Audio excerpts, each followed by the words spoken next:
मैंने देखी है खेसारी जी की डंस मूवी। कैसी है ये मूवी कि आपको देखनी चाहिए। ग्लोबल म्यूजिक जैक्सन के यूट्यूब चैनल पर ये आ चुकी है। देखिए, सबसे पहले मूवी 2 घंटे 46 मिनट की है और मूवी के अंदर 4 गाने हैं। एक दो गाने तो अच्छे हैं लेकिन बाकी गाने स्किप करने पड़ते हैं। चलिए बात करते हैं मूवी की। देखिए, मूवी की जो स्टार्टिंग सीन है वो भाई साहब मूवी के लिए पकड़ बना देता है। मतलब ऐसी मूवी की स्टार्टिंग होती है तो यकीन मानिए मूवी को देखने में मज़ा आता है। मूवी के 15-20 मिनट बाद ही एक गाना सुनने को मिलता है, तोहरा दिल हमरे में धड़केला और हमरा दिल तोहरे में धड़केला, जो कि गाना सुनने में मज़ा आता है। मूवी की कहानी की बात कर लूँ तो भैया खेसारी लाल यादव जी, जिसका नाम कुछ तो अजीब सा नाम होता है खेसारी लाल का, वो सांप सप्लाई करता है। और खेसारी लाल को ये लगता है कि भैया इन सांपों के जहर की दवाई बनती है जिनका मरीज से इलाज किया जाता है। लेकिन एक टाइम के बाद खेसारी लाल को ये पता चल जाता है कि भैया इन सांपों का गलत उपयोग हो रहा है। जिन सांपों के जहर की मदद से खेसारी जी के पिताजी गाँव वालों का भला करते थे, उन्हीं सांपों को बेचकर खेसारी लाल पैसा कमा रहे हैं, जिसे जानकर पूरा गाँव उनसे गुस्से में हो जाता है। उनके घर वाले भी, यहाँ तक कि उनकी माँ भी खेसारी लाल से गुस्सा हो जाती है।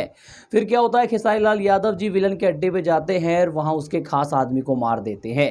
फिर विलन आता है और आधे से ज़्यादा गांव वालों को मार देता है, जिसके बाद बहुत तगड़ा सीन हो जाता है। और इसके बाद इसका जो क्लाइमैक्स है, मतलब मूवी की जो एंडिंग है, जब खेसारी लाल यादव जी विलन का सर धड़ से अलग कर देते हैं, तो भैया मूवी देखने में पूरा का पूरा मज़ा आ जाता है। तो भैया एक्टिंग की बात कर लें तो खेसारी जी ने ये साबित कर दिया है कि भैया खेसारी लाल यादव जी एक्टिंग के मामले में एक नया कीर्तिमान साबित कर रहे हैं। इस मूवी के अंदर फेस रिएक्शन जो खेसारी लाल यादव जी के मुझे देखने को मिले हैं, आउटस्टैंडिंग है भाई साहब। मूवी थोड़ी थोड़ी सी पुष्पा जैसी लगती है। जैसे पुष्पा यानी कि अल्लू अर्जुन चंदन की स्मृति करता है, यहीं पर खेसारी लाल यादव जी सांपों को बेचते हैं। अगर आप खेसारी जी के बाल देखेंगे, पुष्पा के बाल देखेंगे पुष्पा 1 में, तो कहीं ना कहीं सेम दिखता है। तो कहीं ना कहीं थोड़ा बहुत पुष्पा जैसा फील आ सकता है। और इसका बैकग्राउंड म्यूजिक आउटस्टैंडिंग है भाई साहब।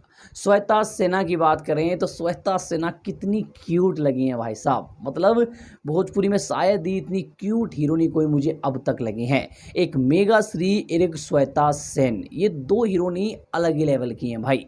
बाकी ओवरऑल देखा जाए तो खेसारी लाल यादव जी की डंस मूवी मैं कहूँगा भोजपुरी चेंज मूवी है। इस मूवी के जो एक्शन सीन है वो आपको इम्प्रेस करते हैं। इस मूवी का जो बैकग्राउंड म्यूजिक है वो आपको इम्प्रेस करता है। मूवी के अंदर जो भैया विलन है, उस विलन ने भी आउटस्टैंडिंग काम किया है। तो ओवरऑल देखा जाए तो खेसारी जी की डंस मूवी एक अच्छी खासी मूवी है, जिसे मैं यही कहूँगा कि प्लीज़ 2-2.5 घंटे अगर आप फ्री हैं तो इस मूवी को देखो। यकीन मानो मूवी के लिए आप तारीफ़ ज़रूर करोगे। तो मैं हम्बल रिक्वेस्ट करूँगा, हाथ जोड़ के रिक्वेस्ट करूँगा कि जाओ खेसारी जी की डंस मूवी को देखो। यकीन मानो अगर आप खेसारी जी के हेटर्स हो, खेसारी जी की नफ़रत भी करते हो, तो ये मूवी आपको अच्छी लगने वाली है भाई। बाकी चैनल पे नए हो तो सब्सक्राइब करो, बेल आइकन दबाओ।